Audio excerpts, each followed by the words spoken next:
For more than 3 weeks since the terror attack on the U.S. consulate in Libya, there have been questions about security for U.S. diplomats in the weeks and the months leading up to that attack. Cheryl Atkinson learned today that a former top security official for the embassy in Libya has been called to testify before Congress next week.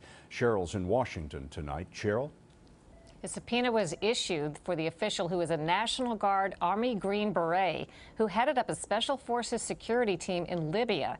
He says his military group and a 6-member State Department elite force called a Mobile Security Deployment Team were scheduled to leave Libya in August, 1 month before the Benghazi assault, despite the fact that U.S. officials on the ground wanted them to be extended.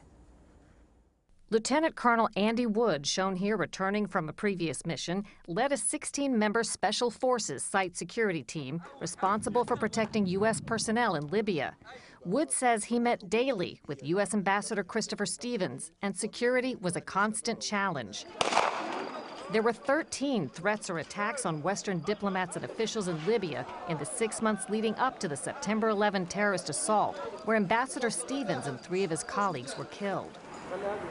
Wood tells CBS News and congressional investigators that U.S. diplomatic personnel in Libya repeatedly requested that security details be extended, but the State Department in Washington, D.C., which he calls State Maine, denied those requests. We tried to illustrate that to State Maine to show them how dangerous and how volatile and just unpredictable that whole environment was over there. So to decrease security in the face of that really is,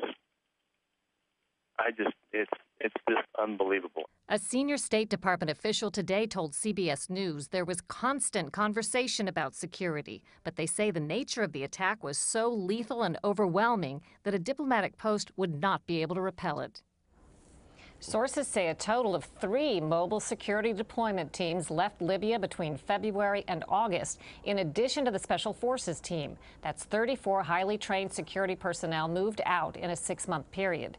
One State Department source told CBS News the teams weren't pulled, that their missions, Scott, were simply over. Cheryl, thank you.